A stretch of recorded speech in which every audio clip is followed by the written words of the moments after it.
మంచివాడని అనిపించుకుందువు చాలు. ఏమైనా వాళ్ళారా, ఏదైతే వారు ఉంటున్న దయను లేక మంచితనాన్ని వారు పొందుకున్నట్లే వారు తమ దేవుని దృష్టికి వారు ఎలా ఉండాలంటే అక్కడ 4వ వచనంలో, అప్పుడు దేవుని దృష్టికి మనం ఏమవుతామంట, మంచివాడివని.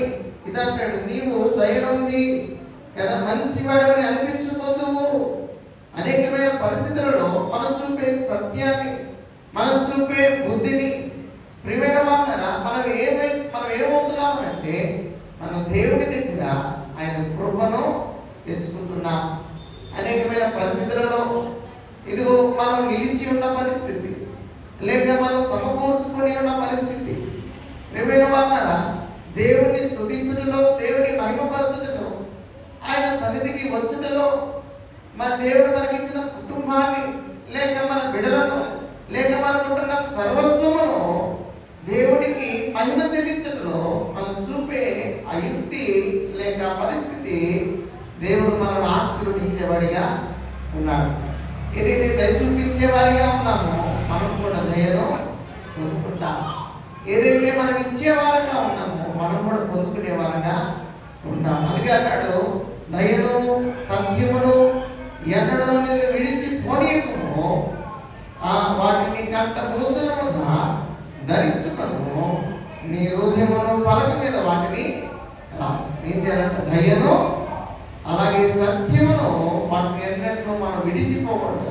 ఇక్కడ దావీదు కూడా ఆయన ఏం చేసేవాడంటే ఆయన దేవుని దయ విషయమై అలాగే దేవుని సత్యము విషయమై ఆయన ఎంతో ఆధారపడిన వాడిగా. ఇక్కడ దావీదు ఒట్టివాడిగా లేడు.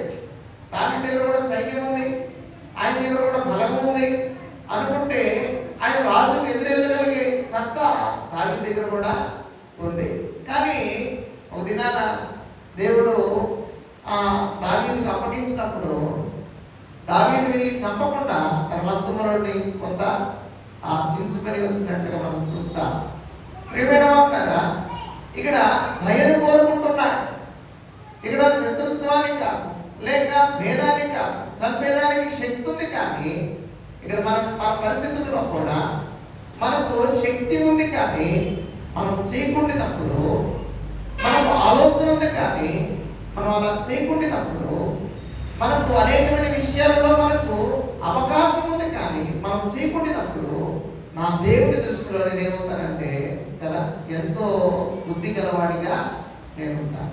ఆ మాట నేను మాట్లాడేటప్పుడు దేవుడి దృష్టి ఎందు ఏమవుతామంట, మనం ఏమవుతామంటే మనం మంచి వారిగా ఉంటాం. దేవుని యందు మంచి వారిగా మనం ఉంటాం. అలా ఉన్నందు వలన ఆశీర్వదించబడుతూ ఉన్నాడు. అలా ఉన్నందు వలన మనం ఎదుగుతూ ఉన్నాడు. ప్రియమైన కదా, మనం తరచుగా దేవుని సన్నిధిలో ఉన్న ఆయనను స్తుతించిన దేవుని వాక్యాన్ని మనం విన్నా, ఎప్పుడైతే మన బుద్ధి విషయంలో మనం మార్చుకోకపోతే దాని వలన మనకు ప్రయోజనము ఉండదు. అందుకే మనం ఏం చేయాలంటే మనం పరిశీలన చేసుకోవాలి. దేవుని సన్నిధికి వచ్చినప్పుడు బుద్ధిహీనులు అర్పించినట్లుగా మీరు అర్పించబడి అన్నాడు. అలాగైతే అర్పించడంలో కావచ్చు, సమర్పించడంలో కావచ్చు, ఆరాధించడంలో కావచ్చు, మనం పరిశీలన చేసుకోవాలి. దేవుడి విషయంలో మన బుద్ధి ఎంతో యోగ్యమైనదై ఉండాలి. మన యుక్తి లేక మనకుంటున్న పరిస్థితులు దేవుని వై ఉండాలి. అలా ఉన్నప్పుడు ప్రియమైన వాళ్ళగా మనం ఏమవుతామంటే మనం ఆశీర్వదించబడతాం. ఏదైతే మనం దేవుని చేత దేవుని బుద్ధి ఎప్పుడైతే మనం ధరించుకుంటామో మనం అనేకమైన విషయాల్లో మనం ఎదుగుతాం. అలాగే మనం చూస్తే యెషయా గ్రంథము 57వ అధ్యాయము 19వ వచనాన్ని మనం చదువుకుందాం. యెషయా 57వ అధ్యాయము 19వ వచనం. 57:19 వారిలో కృతజ్ఞత బుద్ధి పుట్టించొచ్చు, దూరస్తులకును సమీపస్తులకును సమాధానమని చెప్పి నేనే వారిని స్వస్థపరచునని యెహోవా సెలవించుచున్నాడు. చాలు. ప్రియమైన వారలారా, వారిలో కృతజ్ఞత బుద్ధి ఉందట. దావీదులో ఏం బుద్ధి ఉందంటే దేవుని దయ పొందే బుద్ధి ఉంది. కనుకనే దేవుని హృదయాన్ని ఎరిగాడు, దేవుని హృదయానుసారుడుగా ఆయన ఉన్నాడు. అలాగే ఇక్కడ మనం చూస్తే ఇక్కడ కృతజ్ఞత బుద్ధిని బట్టి దేవుడే వారిని కదా స్వస్థపరిచేలా దేవుడిని వారిని ఆకర్షించుకున్నాడు. ప్రియమైన వాటారా, తన ప్రజలు తన దేవుడి విషయమై ఏదైతే నిజమైన కాపరి ఏం చేస్తాడంట, గొర్రెల కొరకు తన ప్రాణం పెట్టినట్లుగా, లేక గొర్రెలు తన యజమాని యొక్క స్వరాన్ని వినినట్లుగా ఇక్కడ మనం ఏమవుతున్నామంటే దేవుని అనుసారంలో, దేవుని కృపలో, దేవుని రక్షణలో మనం ఉండేందుకై మనం దోహదపడుతున్నాం. కాబట్టి ప్రియమైన వాటారా, ఇక్కడ మనం ఆలోచించే విధానం దేవునికి కృతజ్ఞతాభావం తెలియజేయటంలో మనం ఆశీర్వదించబడుతున్నాం. మన బుద్ధి కృతజ్ఞత బుద్ధి. ఇక్కడ దావీదు పాత నిబంధనలో దావీదును మనం చూస్తాం. ఆయన రాసిన కీర్తనలు కావచ్చు, ఆయన రాసిన గ్రంథాలలో ఆయన ఎంతో కృతజ్ఞతా భావాన్ని లేక కృతజ్ఞతా బుద్ధిని ఆయన వ్యక్తపరుస్తున్నట్లుగా మనం చూస్తాం. ప్రియమైన వాటారా, ఎప్పుడైతే కృతజ్ఞతా భావాన్ని తెలియజేస్తూ ఉన్నాడో లేక స్తుతిస్తూ ఉన్నాడో, అనుదినం దేవుని జ్ఞాపకం చేసుకుంటూ ఉన్నాడో ఆయన ఆశీర్వదించబడ్డాడు. అనేక మార్లు మనం చూస్తాం కదా, మనకు తెలుసు ప్రభువును ఆయన అన్నాడు, అయ్యా ప్రభువా, ఇదిగో ఎక్కడో ఉన్న నన్ను నువ్వేం చేసి ఇంతగా హెచ్చించావు, ఇదిగో గొర్రెల కాపులో ఉన్న నన్ను, దొడ్డిలో ఉన్న నన్ను, ఇదిగో నీ ప్రజలను పాలించుటకు లేక వారిని నడిపించుటకు ఇదిగో నన్ను ఎన్నుకున్నావు అని రాజుగా నియమించుకున్నాడు. దావీదును ప్రభు రాజుగా నియమించుకున్నాడు. ఈరోజు దేవుడు మనకిచ్చిన అధికారాన్ని లేక హక్కును లేక రక్షణను, దేవుని రాజ్య పౌరసత్వాన్ని మనం ఆలోచన చేస్తే ప్రియమైన వాళ్ళారా, దేవుడు మనకి ఇచ్చాడు. మనం కృతజ్ఞత బుద్ధిని దేవునికి చూపించాలి. ఒకవేళ కృతజ్ఞత లేని వాళ్ళగా మనం ఉంటే ఏమోలే కదా, ఏదైనా విషయాల్లో మనం ప్రభువుకు అంటే విశ్వాసాన్ని చూపించలేకపోతే, కొత్త నిబంధనలో కూడా మనం చూస్తే న్యూ టెస్టిమెంట్ లో అనేక ధనికులు దేవుడిని స్తుతించిన వారిగా ఉన్నారు. వారు కృతజ్ఞతా భావాన్ని తెలియజేసిన వారిగా ఉన్నారు. వారు ధనికులే, వారు మిగుల ఆస్తి గల వారే, వారు సంపద లేక కలిగిన వారే, కానీ వారు వారి దేవుని యందు వారు ఎలా ఉన్నారంటే కృతజ్ఞత బుద్ధి కలవారు. ఈనాడు ప్రియమైన వారు, ఏ స్థితిలో మనం ఉన్నా, ఏ పరిస్థితుల్లో మనం ఉన్నా, ఇదిగో నా దేవుడు నాతో లేకపోతే, నా దేవుడి విషయంలో ఇదిగో ఈ పరిస్థితి నాకు రాకపోతే, ఆ సమయంలో ఆయన రక్షించకపోతే, ఒకవేళ ఈ కుటుంబము లేక ఈ రక్షణలో నేను లేకపోతే నేనేమవుతున్నో కదా. అదే దాసుడు కూడా అంటాడు కదా, అయ్యా నీవు నాతో ఉండకపోతే, ఇదిగో నీవు నన్ను రక్షించకపోతే కదా. అందరూ ఎందరో భక్తులు ప్రభువు వారి పక్షమున్నందున వారు గెలిచామని, వారు రక్షించబడ్డారని, వారు విమోచించబడ్డారని వారు వ్యక్తపరిచారు. నా ప్రియమైన వారా, దేవుని బిడ్డలమైన మనము కూడా దేవుని చేత రక్షించబడి ఉన్నామని మనం నమ్మాలి కదా. ఉదాహరణకి ఇంట్లో కూడా ఒక తండ్రి ఉన్నాడు, ఇద్దరు పిల్లకాయలు ఉన్నారు అనుకోండి, ఇద్దరు కుమారులు ఉన్నారు. ఒకడు మంచి బుద్ధిమంతుడు అంటే ఏం చెప్తాం అమ్మా? బుద్ధిమంతుడు అంటే ఏం చెప్తాం? రెండు విషయాలు చెప్తాం. బుద్ధిమంతుడు అంటే ఏం చెప్తాం కదా, బాగా మాట్లాడుతున్నాడు అనుకోండి, ఏమంటాం? వీడు బుద్ధిమంతుడు రా అంటాం. లేకపోతే చెప్పిన పనుల్లో చేసేస్తున్నాడు అనుకోండి, ఏమంటాం? వీడి మీరే బుద్ధిమంతుడు అంటాం. సరే, ఇప్పుడు చెప్పిన పని చేయలేదు అంటే ఏమంటాం అమ్మా? చెప్పిన పని చేయలేదు అంటే ఏమంటాం చెప్పండి కదా. వీడు బుద్ధిమంతుడు కాదని, లేకపోతే వీడు పనిమాలని, లేకపోతే వీడు అనవసరంగా ఎదుగో వీడికి ఎదుగో పోషిస్తున్నామని కదా, ఏవో చేయనితనాన్ని బట్టి, ఏవో మాట వినదాన్ని బట్టి, ఏవో కొంత లోబడిన దాన్ని బట్టి, ప్రియమైన వాళ్ళరా, తండ్రికి తన బిడ్డల పట్ల ఒకటి మీద ప్రేమ, ఒకటి మీద ద్వేషము కలిగినట్లుగా మన దేవుడి మీద కూడా మనం ఉండే బుద్ధి విషయమై మనం మంచి లేక చెడ్డవారగా మనం అగ్గుపడతాం.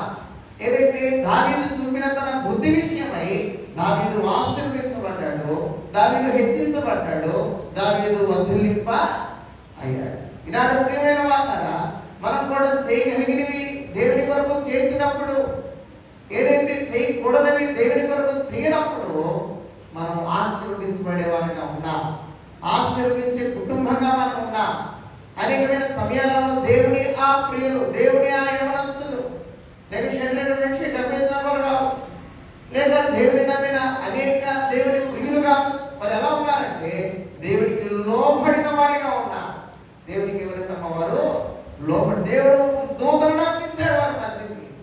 శరీరం నుంచి గర్భేంద్రాల వద్దకు దేవుని దూతను నమ్మించాడు. దానియేలు ఆ గుహలో ఉన్నప్పుడు ఆయన తన దూత నమ్మించి కదా సింహములకు దానియేలుకు మధ్యన ఆయన దూత అడ్డంగా నిలిచి, ఈనాడు ప్రియమైన మాట, యెహోవా యందు భయభక్తులు గల వారి చుట్టూ అయిన దూతలు ఏమవుతాయంట, వారికి తోడుగా ఉంటాయి. అలా ఉండాలంటే మనకు భయభక్తి కావాలి. మనకు అక్కడ అన్నట్లుగా ఆ సత్యము కావాలి, ధర్మము కావాలి.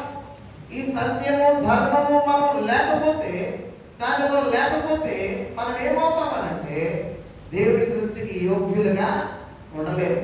ఒక తండ్రి తన ఇద్దరు బిడ్డల విషయంలోనే వీడు బుద్ధిమంతుడు కాడు అనేదానికి ఎంత సులభమో, మన దేవుని విషయంలో కూడా, దేవుని దృష్టిలో కూడా మనం దేవుని బిడ్డలము కాము అని దేవుడు సులభంగా చెప్తారు.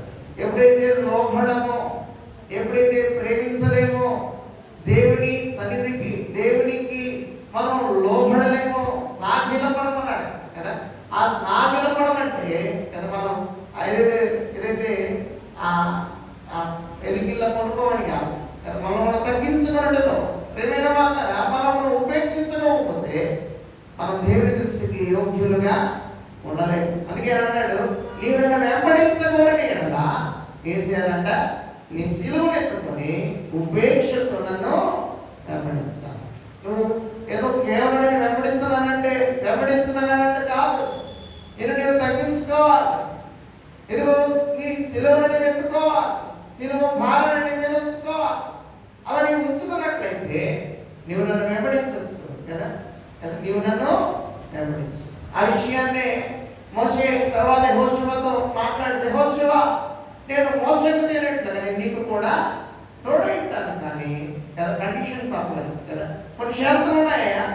అయితే నువ్వేం చేస్తావంటే, నువ్వు ముందు వెళ్ళి నా పరిశుద్ధ గ్రంథాన్ని ధ్యానించు, అలాగే దాన్ని బోధించు అన్న. ఎప్పుడైతే ధ్యానిస్తామో, ఎప్పుడైతే బోధిస్తామో, దేవునికి యోగ్యంగా మనం ఉంటామో, ఆయనలో మనం బుద్ధిమంతులుగా మనం ఉంటామో. అందుకే కనికల విషయంలో మరి ఎవరంట, 5 మంది బుద్ధి కలిగిన వారు, 5 మంది బుద్ధి లేని వారు అన్నాడు. ఏమైనా వాళ్ళరా, ఒకవేళ అది వారికి అవమానమేమో, కానీ మన దేవుని దృష్టిలో వారు అలాగనే ఉన్నారు. మనం బుద్ధి కలిగిన వారిగా ఉండటంలో మనం దేవుని పనిలో నిమగ్నమై ఉన్నప్పుడు, అంటే ప్రార్థించే వారంగా, లేక దేవుడికి స్తుతి చెల్లించే వారంగా, దేవుని వాక్యాన్ని మన హృదయాలలో పదిలపరుచుకునే వారంగా చేయగలిగి దేవుని కొరకు చేయగలిగి దేవుని కొరకు చేయనప్పుడు, ఎప్పుడైతే దేవుని పక్షముగా మనం ఉంటామో, ఆయన కూడా మన పక్షముగా ఉంటాడు. ఆ విషయాన్ని జ్ఞాపకం చేస్తూ వారిలో కృతజ్ఞత బుద్ధి పుట్టించు. ప్రభు ఏం చేస్తున్నాడంటే, దూరస్తులకు సమీపస్తులుగాను ఆ సమాధానం అని చెప్పి నేను వారిని ఏం చేస్తున్నాడంట, ప్రియమైన వాళ్ళరా, స్థిరపరిచిన యెహోవా సెలవిచ్చుచున్నాడు. అంటే ప్రభు వారున్న పరిస్థితిని బట్టి ప్రభు వారిని సమాధానం అని చెప్పి వారిని ఏం చేస్తున్నాడంట, స్థిరపరుస్తూ ఉన్నాడు. వారి కొరకై బాటలు లేక ఏర్పాటును నియమిస్తూ ఉంటున్నారు. అలాగే ప్రియమైన వాళ్ళని మనం చూస్తే 2 సమూయేలు గ్రంథము, అక్కడ కూడా ఒక వ్యక్తిని మనం జ్ఞాపకం చేస్తున్నాడు. 2 సమూయేలు గ్రంథము 19:24 వచనాన్ని మనం చూస్తే, అక్కడ తన యజమానుని కోసము ఆయన ఎదురు చూస్తూ ఉన్నాడు. 19:24 మరియు సౌలు కుమారుడగు మెఫీబోషెతు రాజును ఎదుర్కొనుటకు వచ్చెను. రాజు పారిపోయిన దినము మొదలుకొని అతడు సుగముగా తిరిగి వచ్చిన నాటి వరకు అతడు కాళ్ళు కడుగుకొనలేదు, గడ్డము కత్తిరించుకొనకయు బట్టలు ఉతుకుకొనకయు ఉండెను. చాలు కదా. మెఫీబోషెతుకు ఉన్న బుద్ధి లేక కృతజ్ఞతాభావం. సౌలు కుమారుడే. సౌలు దావీదును చంపాలని తిరుగులాడుతున్నాడు. కానీ ఇక్కడ దావీదు బుద్ధి విషయమై ఇక్కడ మెఫీబోషెతు బుద్ధి కూడా మారిపోయింది కదా. మనం చేసే ఆ సహవాస విషయంలో కదా మంచి బుద్ధి గల వారితో మనం కూడా ఏం చేయాలి? సహవాసము చేయాలి. ఎప్పుడైతే దావీదు పదుమార్లు ఏం చెప్తున్నాడంటే, నా దేవుడు నా పక్షాన ఉన్నాడు, యుద్ధము యెహోవానే అని గొలియాతుతో యుద్ధం చేసేటప్పుడు పలుమార్లు చెప్పినప్పుడు అక్కడ మనం ఎవరిని చూస్తామనంటే, ప్రియమైన వారులారా, సౌలు కుమారుడైన కదా మనం చూస్తే ఆయన అంటాడు, తన స్నేహితుడిగా స్వీకరించటకే ఆయన ఎంతో ఇష్టపడ్డాడు. ప్రియమైన వారులారా, ఎప్పుడైతే స్వీకరించాడు, ఎప్పుడైతే ఆహ్వానించాడు, ఇక్కడ తన బుద్ధి మారిపోయింది, తన పరిస్థితి మారిపోయింది. పలుమార్లు మనం కూడా ఏం చేయాలంటే, మనం సహవాసం చేసే విషయంలో కదా మంచి బుద్ధి గల వారితో చేయాలి.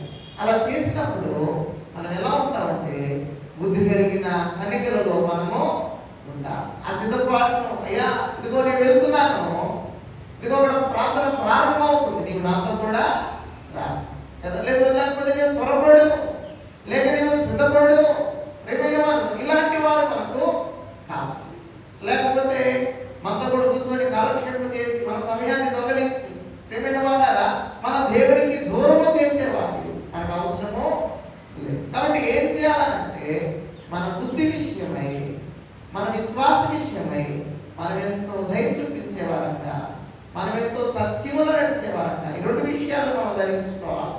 ఒకవేళ ధరించుకున్న వారమై ఉంటే ప్రియమైన వారంట, నా దేవుడి దృష్టికి నేను బుద్ధి గలవాడు. మెఫీబోషెతు ఎలా ఉన్నాడంటే, ఎంతో తన యజమానుడి పట్ల లేక దావీదు పట్ల ఎంతో ఆశ కలిగి ఉన్నాడు, విశ్వాసం కలిగి ఉన్నాడు. ఇదిగో వచ్చినంత వరకు ఆయన ఎలా ఉన్నాడంట, అమ్మ ఎవరైనా ఉంటారు అలాగా కదా, బట్టలు మార్చుకోకుండా లేదా గడ్డం తీసుకోకుండా పాలు నడుపుకోకుండా ఎటువంటి అసహ్యంగా ఉన్నాడు.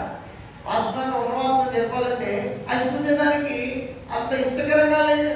ఎందుకయ్యా ఆయన ఇలా ఉన్నాడంటే, ఇదిగో నా యజమానుడు వచ్చేంత వరకు ఆయన ఎలా ఉన్నాడంటే, ఆయన అన్నం తినలేదు.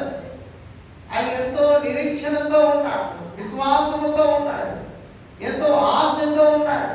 ప్రియమైన వారులారా, ఈనాడు దేవుని రాజ్యం కొరకు, దేవుని రక్షణ కొరకు, దేవుని సన్నిధి కొరకు మనం కూడా ఏం చేయాలంటే, మనం కూడా విశ్వాసంగా ఉండాలి. కృతజ్ఞత బుద్ధి. ప్రభువు యేసుక్రీస్తు ప్రభువు వారు మన కొరకే చేసిన బలియాగాన్ని బట్టి మనకి ఏం కావాలి? కృతజ్ఞత బుద్ధి కావాలి కదా. ఏదో ఆడంబరానికో, ఏదో మనం అవసరానికో, కష్టం వచ్చినప్పుడు, బాధ వచ్చినప్పుడు, శ్రమ వచ్చినప్పుడు కాదు. ప్రభు ఆనాడు నన్ను రక్షించాడు, నేను ఈనాడు ప్రభు నన్ను పిలుస్తున్నాడు, లేక ప్రభు పని కొరకే నేను నియమించబడ్డాను. ప్రియమైన వారులారా, ఎందుకు ఈ గుడ్డివాడిలా ఉన్నాడు అంటే, వీడు దేవుడి మహిమార్థమే వీడు ఇక్కడ ఉన్నాడు. గుడ్డివాడు వీడు ఎందుకు ఇలా ఉన్నాడంటే, దేవుని మహిమ కొరకు వీడు ఇలాగా ఉన్నాడు. అంటే దేవుడు స్వస్థపరచాలని, దేవునికి మహిమ చేరాలని. అలాగైతే మనం ఎందుకు ఇలా ఉన్నామంటే, దేవుని మహిమ కొరకై ఉన్నాం. దేవుడు ముందుగా సిద్ధపరిచిన సత్క్రియలు చేయుటకై మనం ఏమైనా ఉన్నాం. కనుక ప్రియమైన వారులారా, ఆయన సత్క్రియ చేస్తున్నామా, ఆయన బుద్ధి కలిగి ఉన్నామా, లేక దేవుని కొరకై అనేకమైన విషయాలను మనం ఏం చేయాలంటే, ఆ కృతజ్ఞత భావం కదా. ఒకవేళ మనం మంచిగా మనం సిద్ధపడకపోయినా పర్వాలేదు, మంచి ఆహారాన్ని మనం తినకపోయినా పర్వాలేదు, మెఫీబోషెతులోనే మంచి కదా పరిస్థితుల్లో మనం ఉండకపోయినా పర్వాలేదు, కానీ నా దేవుని విషయంలో నేను ఎలా ఉండాలి? పరిశుద్ధంగా ఉండాలి, మంచిగా ఉండాలి. దాని కొరకు ఆయన బాహ్య సంబంధమైన అలంకరణ కోరలేదు, కానీ ఆత్మ సంబంధమైన అలంకరణ ప్రభువు కోరుతుంది. దానికి ఏం చేయాలంటే కదా, ఒకవేళ మనం బాగా ఆరోగ్యంగా ఉండాలంటే డాక్టర్ కాడికి పోతే ఏం చేస్తారంటే, ఏం చేస్తారు? బాగా జీడిపప్పు తినని, లేకపోతే బాదం పిస్తా, లేకపోతే 3 పూటలు ఇంకా ఫ్రూట్స్ ఎక్కువ తినండి అని, లేకపోతే రోజుకి 1 కిలోమీటర్ నడవండి అని, అలాగే మన ఆత్మ బలపరచబడాలంటే ఏం తినాలంటారు? అమ్మా తెలుసు కదా, తెలుసు ఏదంటే ఆత్మ బలపరచబడాలంటే ఏం తినాలి? వాక్యాన్ని తినాలి. వాక్యాన్ని ఎలా తింటాం? అమ్మా పోగానే అలా ప్లేట్లోకి అప్పడం తీసుకున్నట్టు ఒక పేపర్ తీసుకుంటారు కదా, అట్లా ఏం కాదు కదా. దాని వాక్యాన్ని మనం చదవాలి, లేక వాక్యాన్ని మనం వినాలి. ఇలా వినినప్పుడు మన హృదయాలు చేర్చుకున్నప్పుడు నా ప్రభు నాలో ఉంటాడు, ఆయన నన్ను బలపరుస్తూ ఉంటాడు. నా ఆత్మకు బలం, నా ఆత్మకు ధైర్యం, సిద్ధపరచబడిన నా ఆత్మకు. అందుకే దాసుడు పరిశుద్ధ గ్రంథంలో ఆయన అంటాడు, ఇదిగో ప్రభువా నేను న్యాయంగా, ఇదిగో నేను ఉన్నాను, నీ చిత్తమైతే నాకు తీర్పు తీర్చు. నేను యథార్థంగా ప్రవర్తించుతున్నాను, నీ చిత్తమైతే నాకు తీర్పు తీర్చు అంటాడు కదా. ఎవరన్నా మనం అలా చెప్పగలమా? నేను న్యాయంగా ఉన్నాను, నేను యోగ్యంగా ఉన్నాను, నేను పరిశుద్ధంగా ఉన్నాను, నేను రోడ్ల మీద చేతులు వేసుకొని నాకు తీర్పు తీర్చు అని మనం అనగలమా? ప్రేమైన వాళ్ళారా, కానీ నా దేవుని పక్షాన నేను ఉన్నదాన్ని బట్టి, ప్రభువు యేసుక్రీస్తు ప్రభువు వారు నా కొరకై మరణించిన దాన్ని బట్టి, ఆయన రక్తములో కడగబడిన దాన్ని బట్టి కదా మనం ఏమవుతాం? యోగ్యులమవుతాం, మనం పరిశుద్ధులమవుతాం. ఇది దేవుని బుద్ధి, ఇది ప్రభువు యేసుక్రీస్తు ప్రభువు యొక్క బుద్ధి. అది మనకు కావాలనుకోవాలి.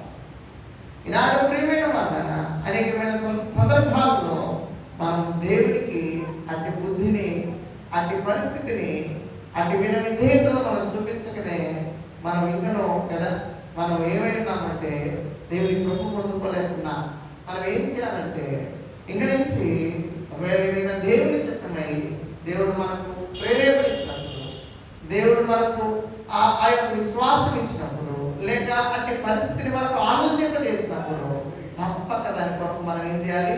ప్రార్థన చేయాలి. ప్రభువా ఇదిగో ఈ పరిస్థితి, ఈ స్థితిని నాకు ఇచ్చావు, ఇదిగో ఈ పరిస్థితిలో నేను ఉన్నాను, ఇదిగో నేను ఏం చేయాలో నాకు ఆధారపడినప్పుడు, నీ దేవుని మీద నీవు ఆధారపడినప్పుడు ప్రభు నీతో మాట్లాడతాడు. చేసిన ప్రమాణం కదా ప్రియమైన వాళ్ళారా, ఏదైతే అక్కడ ఉంటున్న మెఫీబోషెత్ చేసిన ప్రమాణాన్ని అక్కడ దావీదు నెరవేర్చుకుంటూ ఉన్నాడు. లూకా రాసిన సువార్త 17వ అధ్యాయము 16వ వచనాన్ని మనం చదువుకుందాం.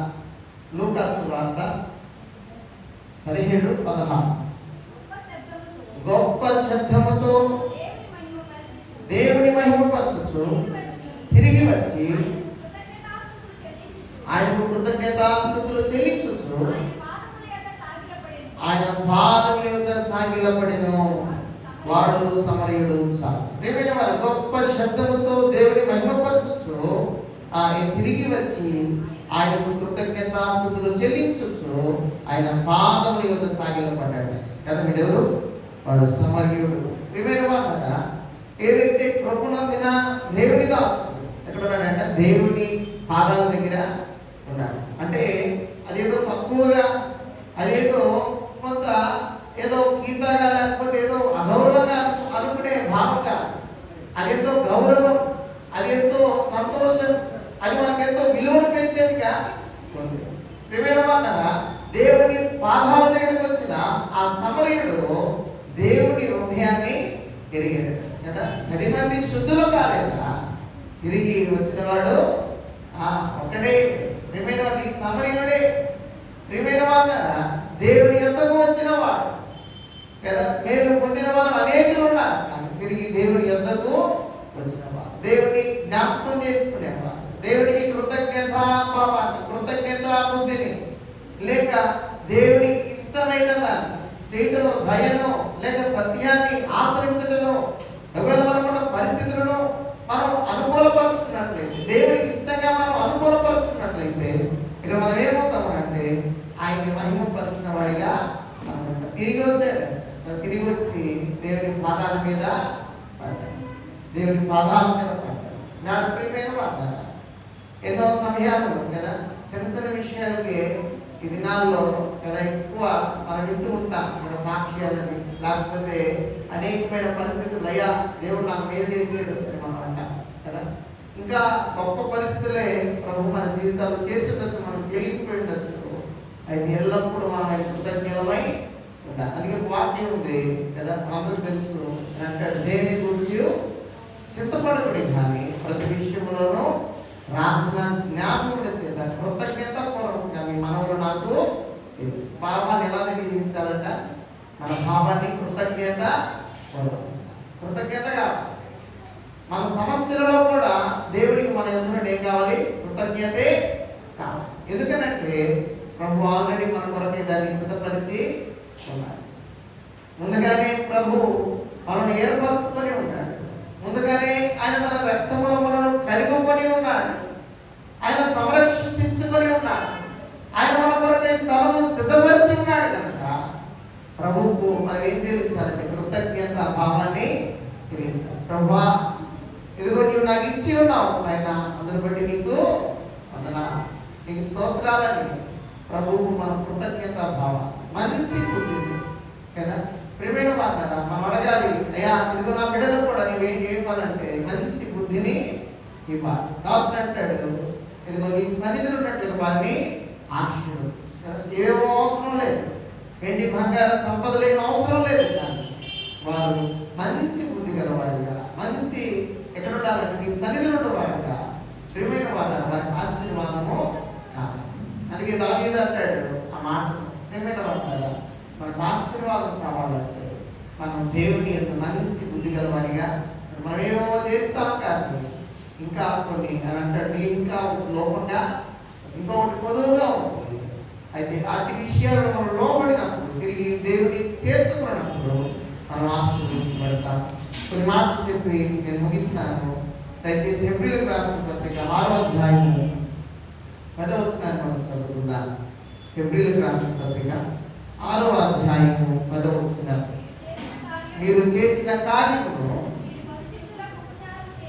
మీరు పరిశుద్ధులకు ఉపచారము చేసి ఇంకా ఉపచారము చేయించుండటం చేత తన నామమును బట్టి చూపిన ప్రేమను పరుచుటకు దేవుడు అన్యాయస్తుడు కాదు. ప్రియమైన వారులారా, ఏదైతే చూపించే ప్రేమ విషయంలో కదా ఆయన అన్యాయస్తుడు కాదు.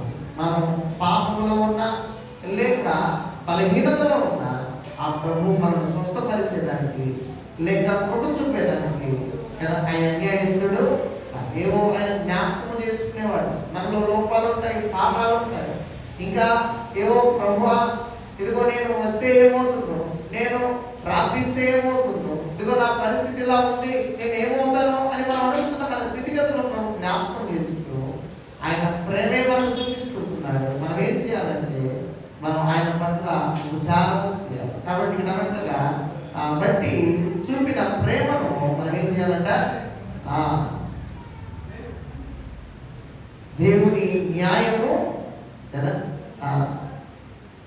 మొదటి నుంచి 10వ మీరు చేసిన కార్యము మీరు కదా మీరు పరిశుద్ధులకు ఏం చేశారంట, ఉపచారము చేశారు. ప్రియమైన వారులారా, చేసిన దాన్ని జ్ఞాపకం చేసుకున్నవాడు ఆ చేసిన దాన్ని జ్ఞాపకం చేసుకుంటున్న ఆ ప్రభు మనం ఏం చేయాలంటే మనం స్తుతించే వారంగా ఉండాలి. కనుక ప్రియమైన వారులారా, అనేకమైన సమయాల్లో అట్టి కృపను మనం పొందుకోవాలని ఆ దేవుని మనం మహిమపరచాలి. కీర్తనల గ్రంథం 145:9వ వచనాన్ని మనం చదువుకుందాం. యెహోవా అందరికీ ఉపకారి, ఆయన కనికరములు ఆయన సమస్త కార్యముల మీద నున్నవి.